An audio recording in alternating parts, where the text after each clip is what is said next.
Welcome to my series based on Zentangle's Bijou Be Well, done in May 2025. Each day, Zentangle put out a video featuring one pattern, and the design was meant to be drawn in a short amount of time, so you could just take a little time for yourself and kind of get yourself centered. I encourage you to go visit their YouTube channel. I'll have the link down in the comments, and you could see how they did their designs. This series is meant to walk you through how to draw each design, and then also to give you some alternative ideas for embellishments and ways to kind of zhuzh up that pattern. In this video, we're looking at Diva Dance. For all cards in this series, I used the same tools, so you will see in every single video in this series a blue Micron 05 pen, a General's Indigo blue chalk pastel pencil, an 8B graphite pencil, two Tortillons, so one for blue, one for black, and white tiles. And of course, that's my trusty little pencil sharpener there as well. If you followed along with the Zentangle series, you will notice that they also include a white pencil and a Tortillon for that. I chose to not use those for my series because I'm using a white tile, and I find that the white chalk pastel pencil really doesn't add very much to the design. Take a moment to gather your tools, get yourself centered, make sure you're sitting comfortably in your chair. When you're ready, let's begin. So we're going to start the card with just a string, no border, and it's just going to be a seed shape that goes diagonally across the card, corner to corner. And then in the middle of the seed shape, sort of diagonally, we're going to do a very open S shape.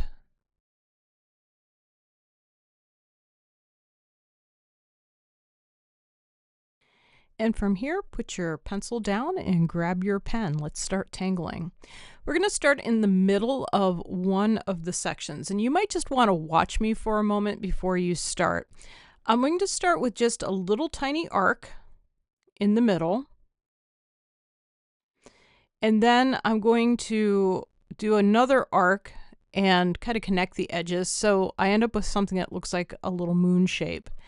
And I'm going to start out as if I'm drawing a spiral, but you'll see that I just stopped drawing. And on the line that I just drew, I'm putting a little hump there. And now I'm auraing what's there. And I tend to work ahead. So I will draw a little bit of an aura, then I will stop, and I'm going to draw another aura. And then I'll stop. Draw another little hump shape and aura that. And I just keep working this way. So I draw a little bit of an aura, I stop, I draw a little hump shape, then I keep going with the line. And sometimes that little hump shape will fill in a gap like I'm doing right here. Some of those little shapes are really big. So that one's a little bigger than what I've been drawing before. And some of them are small, some of them are wide. In other words, you don't have to worry about making them all uniform. In fact, making them a little different is what makes this pattern really interesting.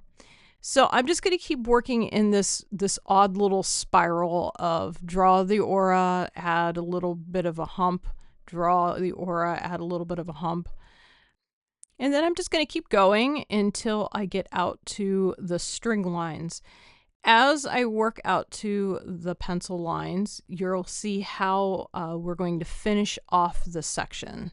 But for now, just keep working until you run into the string lines, and I am not going to go over the string lines. I'm going to use those as hard and fast boundaries for this pattern.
So as I come into this corner here, I'm getting to a point where I cannot draw the full pattern without going over the string line. So I'm kind of using my imagination and seeing how this might look as a partial. So you could see I skipped that corner entirely and didn't draw the line, and I just drew a little like partial line right there. And now we're going to finish off the corner here of the seed. So what I'm going to do now, before I start drawing any auras or anything like that, I'm going to put 1 or 2 humps on each line.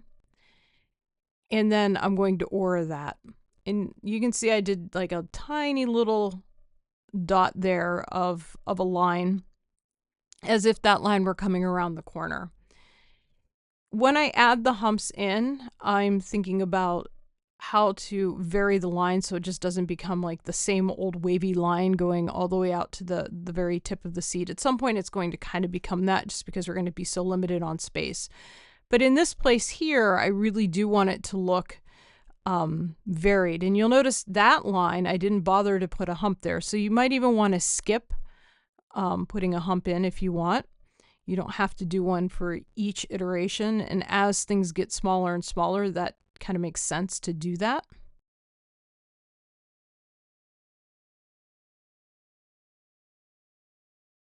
And now I'm going to turn the card around. I'm going to do basically the same thing going into the other corner. And as I do this, I'm also doing a little bit of touch up to see if there's any other thing that I could potentially do to make that shape look whole. But now I'm just going to do the same thing that I did going out to the outer corner. I'm going to add a hump or 2, maybe even 3, since this is a fairly wide section right here. Then draw the aura, and then just keep going until I get to that tiny little point.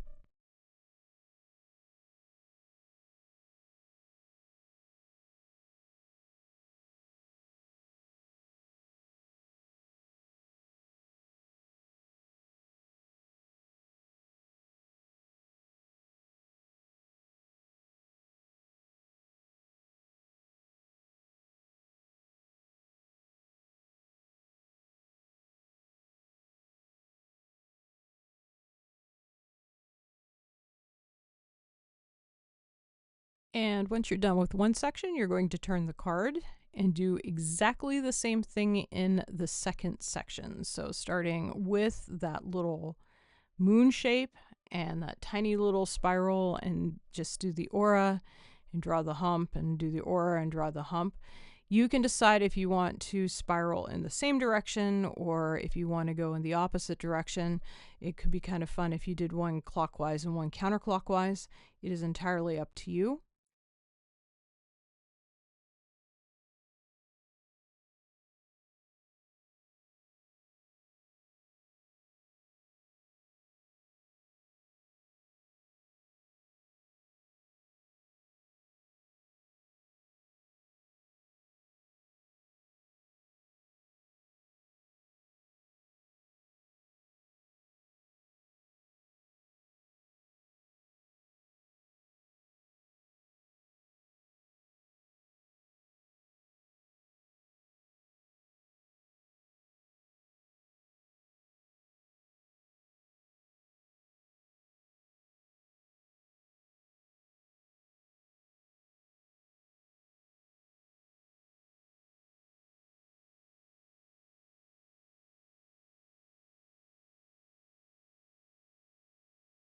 As you come around to that first section of Diva Dance, just make sure that you're stopping right at that line, the string line. Don't worry about having things line up. We're going to kind of play with that aspect when we get to the adding color and shading part of this card. So just make sure that you are very careful about stopping and not letting the pen lines kind of crisscross right there in the middle.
After you finish filling your second section, go ahead and put down your pen and either pick up your chalk pastel pencil or grab your graphite. Either will work for this.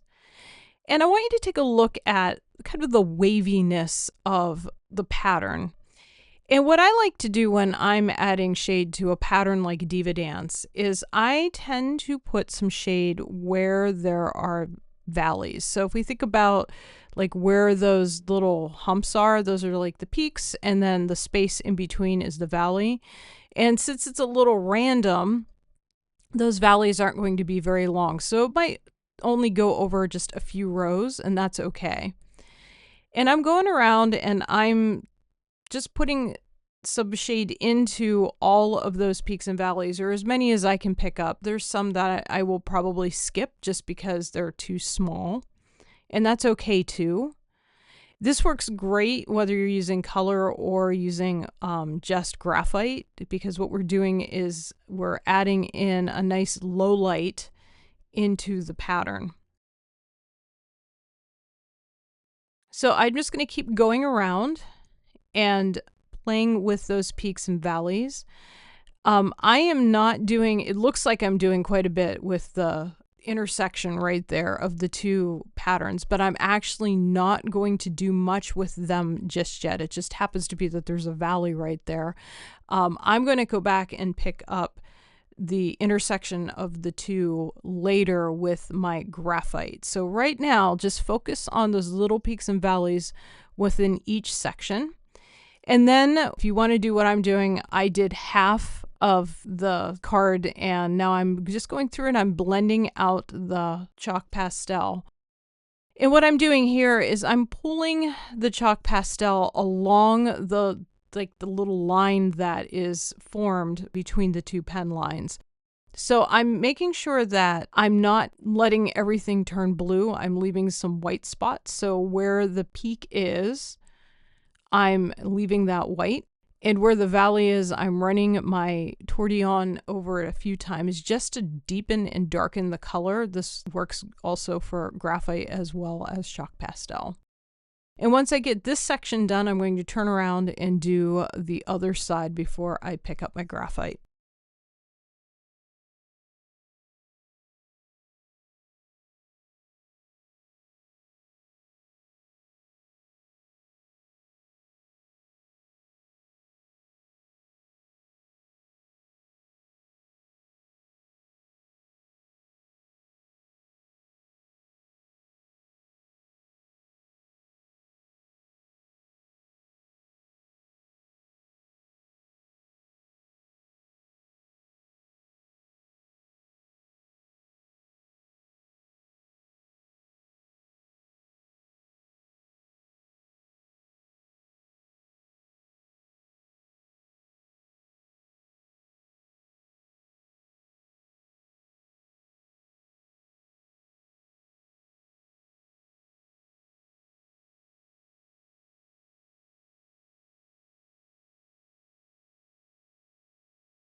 And once you're done blending the chalk pastel, grab your graphite. If you're already using your graphite, you can still do this.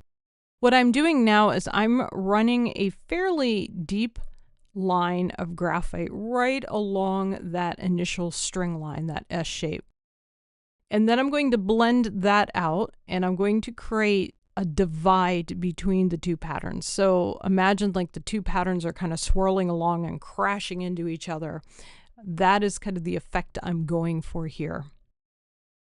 When I get done, I'm going to take what's there for the outside string line. I'm not adding any graphite to this, and I'm just going to blend that line out, make it a little fuzzy, and clean up that edge a little bit. And then we will be done with the pattern. Take a moment or two and admire the work that you just did. And when you're ready, pick up your pen and add your chop.